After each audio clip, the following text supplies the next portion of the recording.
Salut, je suis François, fou des FPV. On est samedi soir, ma blonde travaille, les enfants sont couchés, il n'y a plus grand chose à faire dans la maison. Ça fait quoi ça? Ben, ça fait qu'un gars fait un petit peu de déballage. J'ai commandé pas mal de pièces, pas mal de stock pour la construction de mon drone qui est à venir. Là, ça s'en vient dans les prochains jours, je le souhaite. Ça fait déjà à peu près 3 semaines que j'attends pour ça. Mais toujours en est-il que là, j'ai quoi mettre en dessous de là-dedans. Fait que reste avec moi, on fait une petite session de déballage. Salut! Oui, vous, quand on est débutant, on fait des grosses erreurs. Fait que j'ai fait quoi? Moi, j'ai commencé mon unboxing en pensant avoir appuyé sur le bouton d'enregistrement. Puis, de toute évidence, je ne l'ai pas fait ou je l'ai mal fait. Fait que toujours en est-il que j'ai passé un gros 20 minutes à parler dans le vide, en décrivant mon unboxing, en ouvrant des sacs, puis en montrant chacun des bidules qui sortaient de là. Puis finalement, j'ai absolument rien enregistré. Fait que là, ce que je vais faire, c'est que je vais vous montrer le résultat en bout de ligne, qu'est-ce qu'on a sur la table. Fait que, regardez bien ça. On va se reprendre un petit peu. On va baisser la caméra. En passant, la boîte que vous voyez là, ben, c'est ce qui sort de mon unboxing. Donc, en gros, le résultat du déballage, du unboxing, c'est ce que vous voyez en ce moment. Donc, il y a quoi là-dedans? J'ai 4 batteries. Donc, j'ai des batteries 3S, 4S. Qu'est-ce qu'une batterie 3S? Ben, c'est tout simplement qu'il y a 3 cellules. C'est pour regarder ici, 1, 2, 3. Une 4S, il y en a 4. 1, 2, 3, 4. Donc, finalement, ce sont des assemblages de cellules qui vont fournir le courant nécessaire au moteur pour bien voler. Pour bien faire voler le drone, pardon. Donc, j'ai 2 batteries de 850 mAh et 2 batteries de 1050. Les 850, c'est des 3S parce que je voulais tout simplement avoir quelque chose d'un petit peu plus léger, un petit peu moins puissant pour voyager mon drone à l'intérieur, si je peux finir par le bâtir. Et les 1050 4S, celle-là, ben, je vais l'utiliser à l'extérieur où j'aurai à combattre le vent, j'aurai à en fait, je vais prendre vouloir aussi lui faire étirer ses ailes si on veut faire un petit peu d'acrobatique. Ensuite, j'ai le chargeur qui est ici, qui va servir à recharger ces batteries-là. Derrière le chargeur, vous voyez ici, j'ai des planches qui permettent de recharger plusieurs batteries en même temps, parce qu'autrement, on serait juste capable d'en recharger une à la fois. Alors, c'est pour ça qu'on achète ce genre de bidule-là.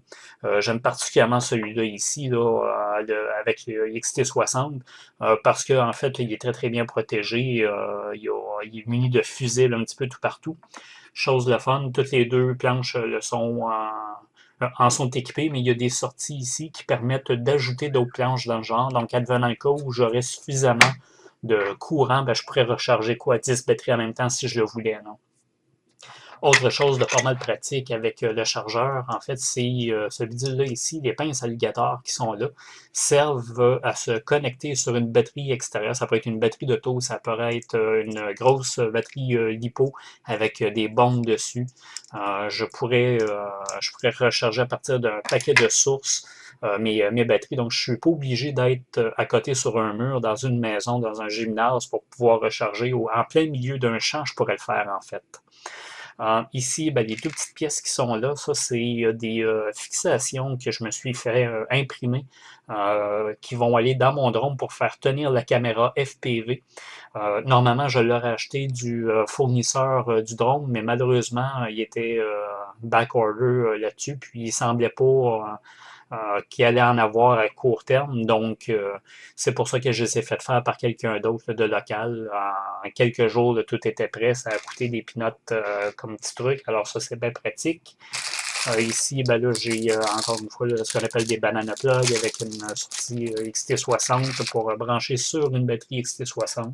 En gros, ça fait le tour de ce que j'ai commandé à court terme. Il reste les pièces de résistance qui sont finalement le drone. Ça fait 3 semaines que DHL les ont à leur possession.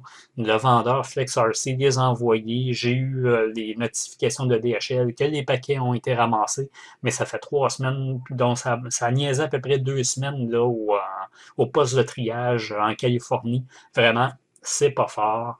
À un moment donné, il me semble qu'on devrait avoir des logiciels qui nous permettent, des logiciels de la main-d'œuvre qui nous permettent de traiter des paquets d'une manière plus rapide, plus efficiente en tout cas.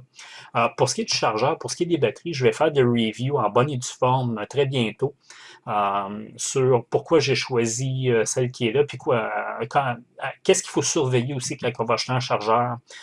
Et qu'est-ce qu'il faut surveiller quand on va l'utiliser sur les batteries? L'utilisation des batteries, c'est très dangereux, autant la recharge qu'à la décharge. Il faut faire attention à comment elles sont manipulées. Il y a eu des cas qui sont répertoriés où on a eu des maisons qui sont passées au feu là-dedans. Alors, c'est un gros faire attention. Fait que là-dessus, ben, je vous remercie d'avoir pris un peu de votre temps pour m'écouter. Puis la prochaine fois, c'est sûr, je vais être pas mal mieux arrangé pour faire mon unboxing. C'est promis. Vous allez voir le unboxing en bonne et due forme avec les composantes du drone qui vont rentrer. Je le souhaite dans les prochains jours. Allez, là-dessus, bon vol, puis on se reparle bientôt. Ciao!